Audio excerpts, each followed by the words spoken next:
Bonjour à tous, bienvenue dans cette nouvelle édition du JT. 19 mars 1962, 19 mars 2012. Ce lundi, on commémorait les 50 ans du cessez-le-feu en Algérie. En 1962, Marcel Floch avait 25 ans. Il venait de passer 18 mois en Algérie. Nous entendrons son témoignage dans un instant. Mais auparavant, l'actualité de ce lundi 19 mars 2012 dans le Finistère. Que s'est-il vraiment passé au rond-point de Gourvilliers à Quimper? Qu'est-ce qui a provoqué l'accident de car qui a fait 13 blessés, dont 3 graves?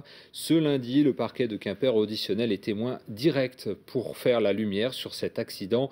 Les victimes partaient pour un séjour au ski organisé par leur entreprise, CER France. Ce lundi, une cellule d'écoute psychologique a été mise en place dans les agences de Landerneau et Lesneven. Le directeur de l'entreprise, au micro de Pauline Ferco. Le retour ce matin a été terrible. Le besoin de parler, nous avions organisé de façon à ce que dans les agences où il y avait où il y a les blessés, nous étions accompagnés, la direction accompagnait, et puis il a fallu beaucoup parler ce matin. Et on a pu échanger, on a expliqué. Une à deux personnes des victimes qui étaient lors de l'accident ont pu venir expliquer. Donc on a eu besoin de vraiment parler entre nous.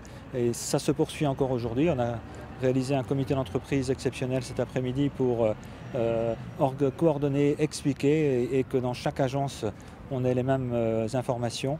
Et la cellule psychologique organise en deuxième partie de semaine, va organiser également une rencontre de temps de parole et de groupes de parole avec les collaborateurs pour qu'ils puissent écouter et s'exprimer. Et en plus, des auditions dans l'enquête du parquet de Quimper, l'enquête va aussi donc s'appuyer sur le contenu des boîtes noires du véhicule, actuellement donc analysé par le BEA, le Bureau Enquête Accident. Le PDG de la Poste, Jean-Paul Bailly, a annoncé ce lundi des mesures de dialogue et une pause dans la réorganisation des services. Ces mesures font suite aux 2 suicides récents à la Poste, à Rennes et également au centre de distribution de Tréguin. À Tréguin, justement, une marche silencieuse est organisée ce mardi après-midi, donc en mémoire du cadre qui s'est suicidé le 11 mars dernier. 20 000 personnes ont visité le festival de l'élevage à Quimper ce week-end. Les éleveurs locaux ont présenté leurs meilleures bêtes. Les producteurs amateurs de produits du terroir ont aussi pu trouver leur place. Pauline Ferco. Veaux, vaches, cochons et chevaux avaient rendez-vous à Quimper ce week-end. Pour sa 35e édition, le festival de l'élevage aura rassemblé plus d'1 millier de bêtes. Mais dans un petit coin du parc Expo, une quinzaine de personnes ne semblent pas se préoccuper des animaux et dégustent tranquillement leur nectar doré. C'est le jury de l'incontournable concours de cidre amateur qui se réunit chaque année. On commence d'abord par regarder un petit peu l'aspect, la couleur, voilà. Après, on remet un petit peu le cidre dans les verres qui sont adaptés. Et puis on sent au nez, donc l'intensité, après la qualité aussi, et ensuite on le goûte.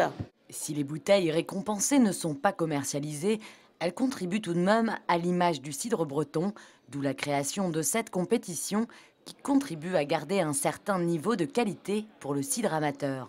Et ce qui est super important pour nous, c'est de rapporter les informations aux participants. Et comme on leur dit, l'idée c'est bien sûr vous participez pour gagner, mais ce qui est intéressant c'est de voir que vous allez avoir votre produit, il va être dégusté par des gens extérieurs qui ont l'habitude. Donc vous aurez une bonne appréciation des qualités et des défauts de vos produits, ça vous aidera à progresser. Enfin vient l'heure des résultats et seuls 3 des 32 échantillons seront récompensés. Le 2e prix au 1009. Stéphane Yeux. Oh alors, bravo! À noter que dès 2014, le concours de cidre amateur, tout comme le festival de l'élevage, aura lieu les années paires à Morlaix et les années impaires à Quimper. Après la mort de 13 chevaux décimés par le virus de rhino-équine, le centre équestre de Trousillit à Tréglenoux va rouvrir ses portes. La mise en quarantaine se termine. Les chevaux ont pu sortir des box et une cinquantaine de bénévoles a désinfecté les écuries. Une façon de tourner la page, comme explique le président de l'association des cavaliers de Trousillit au micro de Pauline Ferco. Une énorme solidarité, d'abord pendant les 2 mois qui viennent de s'écouler, qui a été des périodes parfois très dures, et les gens sont restés mobilisés, sont restés quotidiennement impliqués dans les soins apportés aux chevaux. Ensuite, on a eu la chance que les pompiers de l'ANILIS se mobilisent aussi pour nous donner un coup de main et utilisent des moyens professionnels de haut niveau pour désinfecter l'ensemble des bâtiments. Donc c'est l'objet du grand nettoyage d'aujourd'hui. Au-delà du drame d'avoir perdu ses chevaux, effectivement, ces chevaux constituaient aussi un outil de travail pour le centre équestre. Donc il est absolument nécessaire aujourd'hui, vu les pertes d'exploitation qu'a subi le centre équestre, qu'on s'investisse pour retrouver de nouveaux chevaux pour les remplacer. Donc c'est à ce titre que l'association des cavaliers a lancé une grande souscription depuis environ 3 semaines aujourd'hui. Souscription qui reçoit un écho extrêmement favorable de gens dont on n'imaginait pas qu'ils se mobiliseraient sur ce genre de thème. Donc aujourd'hui on est assez confiant sur le fait d'obtenir un budget qui nous permettra de remplacer au moins une grande majorité des chevaux qui sont décédés lors de cette maladie. Voilà, ce 19 mars 2012, on fêtait les 50 ans du cessez-le-feu en Algérie. Marcel Floch, bonjour. Bonjour. En 1962, vous étiez où? J'étais à Brest, j'avais quitté l'Algérie. Vous aviez passé 18 mois en Algérie. Alors vous êtes brestois, mais vous étiez dans les chasseurs alpins. Oui, c'est rare. C'était surtout des gens des Corses, des Basques, des gens du bas de la France qui étaient chasseurs alpins. Vous étiez en Kabylie? En Grande Kabylie, dans le Djurdjura. Et vous êtes resté pendant les 18 mois de votre service là-bas? Oui. J'avais fait une partie dans la montagne à 1200 mètres d'altitude, dans une ancienne station de ski pour les pieds noirs avec des installations là. Et puis après, une autre partie à côté d'un village, le village le plus près d'où j'étais d'abord, s'appelait Bouira, à 32 km de là. Donc le reste de mon service militaire a été effectué là. Qu'est-ce que vous retenez de ces longs mois passés pratiquement coupés du monde? Ouais, moi j'ai fait la guerre. J'avais pas de contact avec la population. On faisait beaucoup d'opérations, on était en permanence en opération, pas tous les jours. Ce que vous appelez opération, c'est quoi?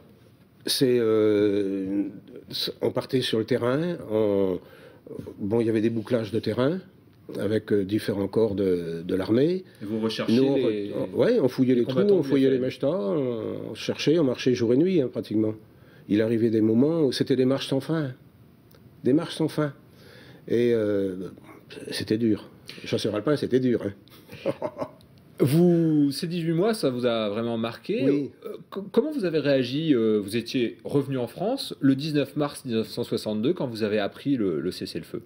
C'était un soulagement. Au moins, le 19 mars 62, à midi, l'armée française a eu l'ordre de ne plus se servir de ses armes.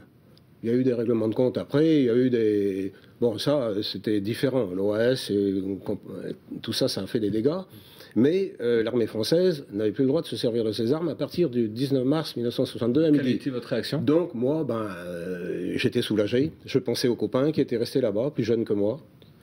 J'ai eu pas mal de copains de morts. Et les copains, vous y pensez encore aujourd'hui, même cet après-midi, vous étiez à Plébin, vous étiez à peu près 3000 réunis. Ces jours de commémoration, pour vous, c'est incontournable. Tous les 19 mars, chaque année, vous êtes à Brest, à Plébin. Pourquoi c'est aussi important de vous réunir ce 19 mars? Ce n'est pas la fête, hein.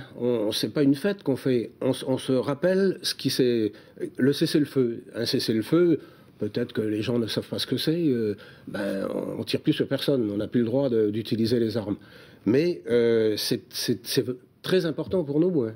Très très important. Le 5 décembre, c'est pas important, du coup? Le 5 décembre, ça ne veut rien dire. C'est une histoire politique. Ça ne veut rien dire, strictement rien dire. Bon, peut-être que le président Chirac, à cette époque-là, avait une journée de libre. Hein. Très rapidement, Marcel Floch, vous pensez quoi de ces commémorations et vis-à-vis des jeunes générations?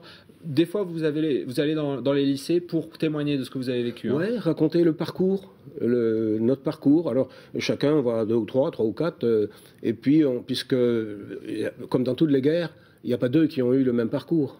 Il y a certains qui ont été exposés, d'autres qui n'ont pas été, d'autres qui ont souffert, d'autres qui ont été tranquilles. Mais partout, ça a été comme ça. Et les jeunes sont sensibles à ce que... Oui, ils écoutent certaines choses. Et les filles nous posent davantage de questions que les garçons. Elles sont sensibles aux jeunes hommes que vous étiez à l'époque. Elles ne nous ont pas connus à cette époque-là. Merci Marcel Floch d'être venu nous parler de votre engagement aujourd'hui. Et puis en 62, on peut aussi signaler l'engagement d'anciens combattants landernéens qui montaient cette exposition visible donc jusqu'au 23 mars à la Maison pour tous à Landerneau. Il y a de nombreuses expositions aussi à voir dans tout le Finistère. Et puis la guerre d'Algérie sera aussi sur la scène du Familier aussi à Landerneau ce mardi à 20h30 avec la compagnie Italique qui présentera la pièce 1962, une pièce de Mohamed Kassimi. Merci Marcel Floch. Merci à vous. Merci à vous. On se retrouve demain à 18h15 pour un nouveau point sur l'actualité. Bonne soirée à vous.